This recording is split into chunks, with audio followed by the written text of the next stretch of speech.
Hey guys, it's been a while, hasn't it? Yeah, school has just been awful this year. Junior year really sucked in terms of work, but thankfully it's summer, I have a little bit more time on my hands, and I'm back on track. But first off, I'd just like to kill this video that I've had. To be continues, April Fools, just so much. I've been delaying this for so long, and here it is. What I'm basically going to do is I finished 6 and 5. I'm going to show those, and then for the others, I'm just going to improvise on them and talk about them improv like this just to get this video done because I have not released it in a while, part 2, and it's been really almost a year since I did part 1, so let me just kill it right now. I love the premise of this pasta, as our narrator tells us what happens when young and naive Pokemon trainers come to heal their Pokemon. They are sometimes asked if they would like to stay the night. The nurse takes all their Pokemon and escorts them to their room upstairs, and once the trainer falls asleep, the nurse re-enters the room with a gurney. She places them on the gurney and takes them to the lower levels of the Pokemon Center. However, it's around this point that the pasta goes downhill. There are also testicles, yeah, she cut them off. She drags the males' bodies underneath a saw tool that slices them off, and she doesn't mind the bleeding. Actually, she collects it through the drain in jars. You know, for when she needs a drink. After all the joys need a constant supply of blood. She's not a vampire. Well, she could be, but that's not the point. It's kind of joy DNA molecule, to be exact, but... Yeah, there is a cartoonish amount of blood and gore, really poor writing, and don't even get me started with the joy DNA molecule. Honestly, I feel the story would have been better if we heard the story from Red or a nameless trainer's perspective. We could see the events unfold from a first-person narrative, allowing this story to come off a little bit more suspenseful and kind of hide the campiness of it. Also, it doesn't help that we find out that the narrator of the story the whole time has been... Honestly, I think it's a good concept with really poor execution.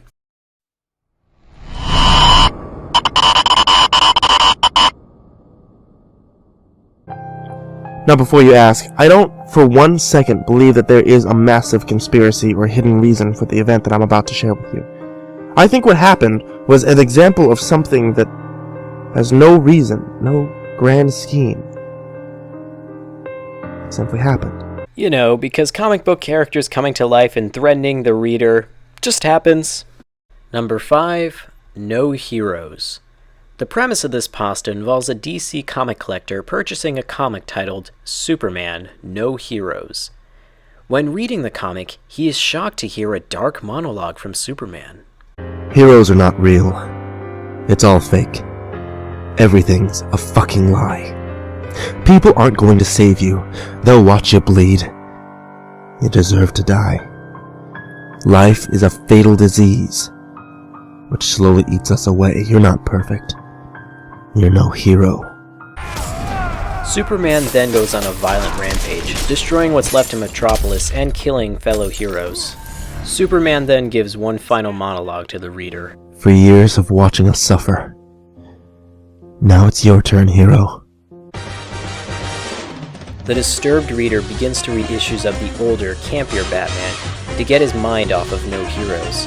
However, when finishing the comic, he is greeted with a panel from No Heroes that states, You don't get to be happy, hero. Moral of the story?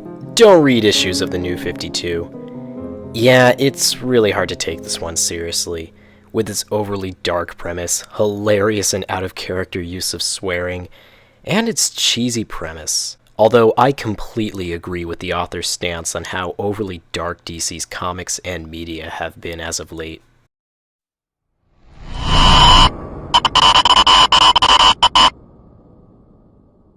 So number 4 is Courage the Cowardly Dog, The Cannibal Fish, The Lost Episode. So I can explain why this one doesn't work really quickly. First off, it's a guy who finds a DVD of, I think it was season 3 of Courage the Cowardly Dog, and he starts watching an episode, and just it loops a clip of a fish eating a piece of sushi And the guy says, oh, the narrator says, this I always thought was very disturbing for a children's show. I'm like, this is Courage the Cowardly Dog. There has been some really screwed up shit, and you choose this. This is like the epitome of disturbing visuals they give in the show. A fish eating sushi. I guess it's cannibalism, which is the theme of the story. So basically what happens is, at the end of the episode, the kid, or teenager, I don't remember, goes to a pond, sees, at the end of the episode, he sees a clip of a live action shot of the fish he saw in the episode just swimming in a pond. And then later on, the next day, he goes with his friends to his local park, and just in the lake he sees the red fish smiling at him, and that's it. It's just, I don't know what to say. It's not scary. There's nothing more to say.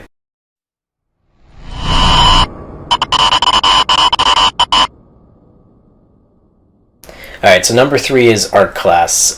Just this one, I can sum up the problem with this one really quickly. The protagonist is a moron. Like, he is really, really stupid. Like, you could take... I dare say he may even be stupider than your average horror movie slasher protagonist. He is just really dumb. So what ends up happening is this guy, the protagonist, who's never given a name, is So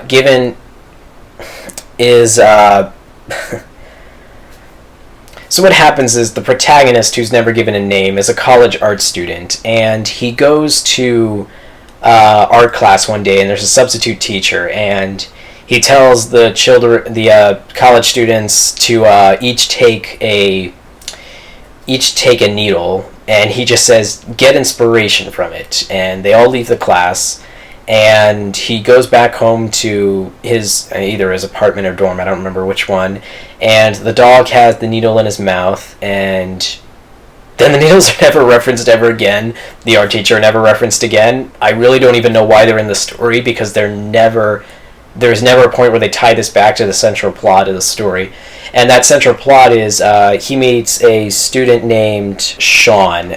Sean is a character the protagonist meets that demands that he comes to his house to work on a project. And so our protagonist is driving to Sean's house, and he hears gunshots and other disturbing sounds, and quite frankly, I don't know why the protagonist just doesn't go home, because the neighborhood is so bad, but he decides to just keep going, and he goes to Sean's house, which is in the middle of the ghetto, as he describes it, the protagonist describes it. And he goes into Sean's house, there's just pornographic photos everywhere, and then he just leaves, doesn't explain what he and Sean did together, and then he goes back to his car, and it's been broken into, and he decides, I'm not going to report this. I won the car in a contest anyway, so I don't really care. His car is wrecked and has been broken into, and he says, whatever, I won it in a contest, I don't really care. Okay. So after he somehow gets home, and then Sean sends him really disturbing child pornography in his mailbox on a regular basis, or just drawings of old men raping little boys, just really disturbing artwork. And Mark begins to harass him on the phone, telling him if he doesn't check his mailbox, he'll come and kill him. And eventually, to be fair, the protagonist says, I didn't want to call the police because I thought that Mark could get to me first, and I was convinced Sean was watching me, so at least they give a reason. But eventually he does call the police on Sean, and Sean's taken away, and the police cannot actually confirm that Sean was responsible for any of the artwork that he was drawing, so Sean is let loose, and the protagonist assumes that he actually made a bad call, and that perhaps Sean wasn't actually responsible for what he kept receiving in his mailbox, and perhaps someone else had been framing Sean. And then all of a sudden, he spots Sean one day get in the car with a bunch of people with ski masks, and he gets in the car with Sean. Like, I don't understand how any human being could just decide to just get in the car with the person who's a potential murder, rapist, pedophile, with a bunch of people, when people in ski masks are driving the car, just throws himself in the car, and that goes about as well as you would think. The people, I think, put a bag over his head, take him to a location, beat the shit out of him, and then I think they put him under, and he gets knocked out, and he wakes up later in the art class. But I don't get it. It's like the writer could not find a way to get the protagonist in the car, so he literally had to just throw him in the car, have the protagonist just throw himself in the car without thinking. Like, anyway, so our protagonist wakes up in the college art class, and he hears people in the hallway and decides maybe the whole thing was just some weird dream, and he looks up and he sees this, like, like Michelangelo just painting of, in blood, on the ceiling of, I said Michelangelo because I was thinking the Sistine Chapel, this painting made of blood of Sean ripping out the protagonist's organs, and it said something like, "I hope you will pose for me in the future." And that's it. Like, good job, Sean. You probably have convicted yourself because you've left this, like, bloody mural of yourself and signed it. And Sean's probably going to be okay. I mean, the protagonist is probably going to be okay. I mean, he's in a college that's currently crowded because he does hear that there are people bustling in the hallway, so he'll be fine.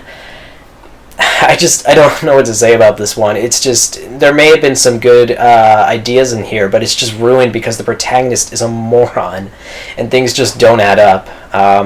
It's no masterpiece.